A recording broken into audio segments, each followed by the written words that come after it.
সবাইকে আসসালামু আলাইকুম। আমি ডাক্তার শাহিনুর রহমান বলছি বাংলাদেশ থেকে। তো আজকে খুবই গুরুত্বপূর্ণ একটি বিষয় নিয়ে কথা বলবো।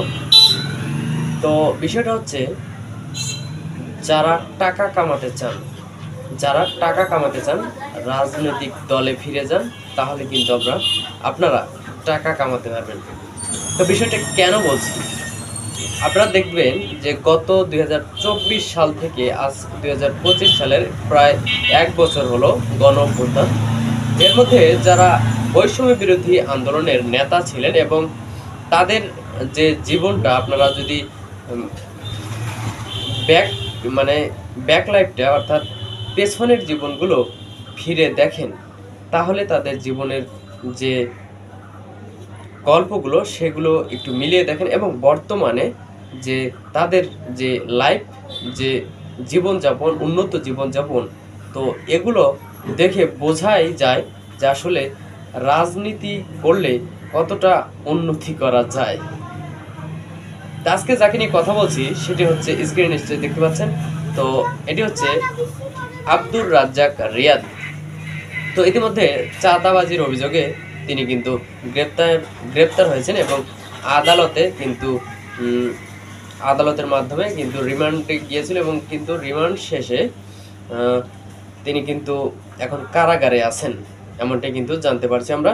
তো এই রিয়াদ চাঁদাবাজির অভিযোগে কিন্তু গ্রেপ্তার হয়েছেন এবং এই রিয়াদের কোনো টাকা পয়সা এমন তেমন ছিল না।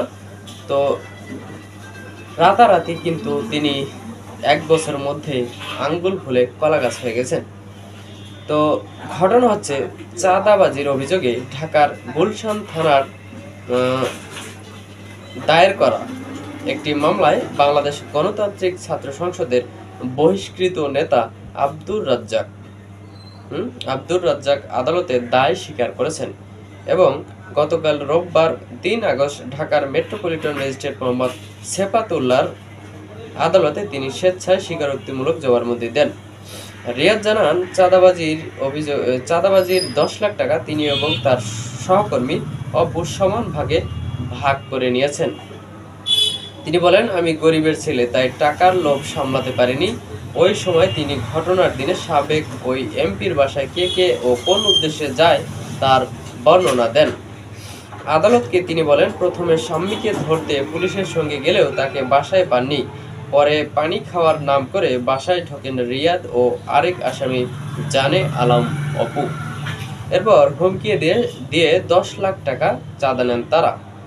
এরপর তার দুজনের সমান ভাগে ভাগ করে নেন। গতকাল রোববার রিমান্ড শেষে রিয়াদ সহ ৪ আসামিকে ঢাকার মেট্রোপলিটন ম্যাজিস্ট্রেট মোহাম্মদ সেফাতুল্লাহর আদালতে হাজির করা হয়। এরপর রিয়াদ স্বেচ্ছায় স্বীকারোক্তিমূলক জবানবন্দি দিতে সম্মত হন। তারপর মামলার তদন্ত কর্মকর্তা ও গুলশান থানার পরিদর্শক মোখলেসুর রহমান তার জবানবন্দি রেকর্ড করতে আবেদন করেন। শুনানি শেষে আদালত অপুর জবানবন্দি রেকর্ড করেন। জবানবন্দিতে রিয়াদ বলেন, বিভিন্ন সময় ফেসিবাদ লোকজন গ্রেপ্তার করার ক্ষেত্রে পুলিশকে সহযোগিতা করেছেন তিনি। ঘটনার দিন গত ১৭ জুলাই রাতে বৈষম্য বিরোধী ছাত্র আন্দোলনের সিনিয়র সহ-সভাপতি জাকির হোসেন মঞ্জুর ফোনের মাধ্যমে গুলশান জোনের ডিসির সঙ্গে যোগাযোগ করেন। তখন রিয়াদ ডিসিকে জানান, আওয়ামী লীগের আন্তর্জাতিক বিষয়ক সম্পাদক এবং সাবেক এমপি শাম্মী আহমেদ গুলশানের নিজ বাসায় অবস্থান করছেন। পরে ডিসি নিজে জানান যে বিষয়টি তিনি গুলশান থানার ওসিকে অবগত করেছেন। এরপর রাত ২টার দিকে রিয়াদ, মঞ্জু, জানে আলম অপু ও শাহাব হোসেন, আতিক, শাহরিয়ার, সাদাকাউম, সিয়াম, তানিম, ওয়াহিদ ও আতিকের সঙ্গে আরও কয়েকজন থানায় যায়। তখন ওসি জানান, এতে রাতে গুলশান সোসাইটি অভিযান চালানো যাবে না। তিনি জানান, ফজরের আজান পর্যন্ত অপেক্ষা করতে হবে। রিয়াদ জানান, পরে গুলশান থানার একটি টিম তাদের সঙ্গে দেওয়া হয়। এরপর তার রিয়াদের নেতৃত্বে সাবেক এমপি শাম্মী আহমেদের বাড়িতে যান।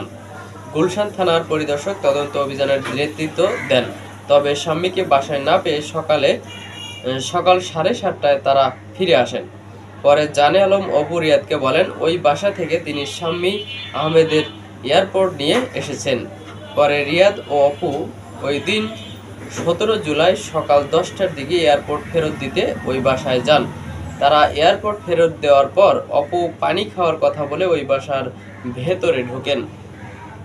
তখন অপু বাসায় থাকা স্বামীকে বলেন স্বামী বাসায় আছেন, তারা তাকে পুলিশে দেবেন। তখন স্বামী ভয় পেয়ে টাকা দিতে যান। তখন অপু 50 লাখ টাকা দাবি করেন, কিন্তু এত টাকা বাসায় নেই বলে জানান স্বামী। পরবর্তী সময়ে 10 লাখ টাকা নিয়ে চলে আসেন এবং সমান ভাগে তারা ভাগ করে নেন, অর্থাৎ অপু এবং যে এই রিয়াদ তিনি ভাগ করে নেন টাকাটি।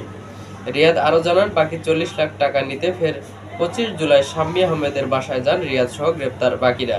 ওই সময় পুলিশ এসে তাদের গ্রেপ্তার করে পালিয়ে যান অপু। তো এই চাঁদাবাজির ঘটনায় অপু নিজের দোষ স্বীকার করেন। জবানবন্দি শেষে তাকে কারাগারে পাঠানোর আদেশ দেন আদালত। এছাড়া রোববার আলোচিত ওই মামলার আরও 3 আসামিকে রিমান্ড শেষে কারাগারে আটক রাখার আবেদন করা হয়। এই আবেদনের পরিপ্রেক্ষিতে ঢাকার অতিরিক্ত chief metropolitan magistrate Mohammad Ziadur রহমানের আদালতে তাদের কারাগারে পাঠানোর আদেশ দেন। কারাগারে যাওয়ায় অন্যরা হলেন মোহাম্মদ ইব্রাহিম হোসেন, সাকা দাউন সিয়াম ও সাদমান সাদাব। তারাও বৈষম্য বিরোধী ছাত্র আন্দোলনের ও গণতান্ত্রিক ছাত্র সংসদের নেতা ছিলেন। চাঁদাবাজির ঘটনার পর তাদের সংগঠন থেকে বহিষ্কার করা হয়েছে। তো বুঝতে পারলেন যে আসলে রাজনীতি করলে মানে কিছু রাজনৈতিক যারা আছে আসলে তারা কিন্তু চাঁদাবাজি করে থাকেন এবং তারা এই চাঁদাবাজির মাধ্যমে কিন্তু বিপুল পরিমাণ অর্থ কামিয়ে থাকেন। আসলে চাঁদাবাজি অনেকেই করে থাকেন, যারা রাজনীতি করেন, সবাই না, তবে অনেকেই করেন। সবার কিন্তু নজরে আসে না এবং সবাই যে করে সবার কিন্তু মুখোশ উন্মোচন হয় না, কারণ অনেক মানুষই গোপনে করে এবং এটি প্রকাশে আসে না। দুই একটা প্রকাশ আসে, সেগুলো নিউজ হয়, আপনারা জানেন, কিন্তু অনেকগুলোই কিন্তু আসলে নিউজে আসে না এবং প্রকাশ হয় না। এই জন্য এই রাজনীতি করে অনেকেই কোটিপতি হয়ে অনেক বড়লোক হয়ে গেছেন, আপনারা জানেন, ইতিমধ্যে আপনারা দেখতেও পাচ্ছেন অনেকে। তো এই বিষয় আজকের বাংলাদেশের যে বর্তমান পরিস্থিতি। তো বুঝতেই পারতেছেন যে বাংলাদেশের পরিস্থিতি বর্তমানে কোন দিকে যাচ্ছে। তো ভালো থাকুন সবাই।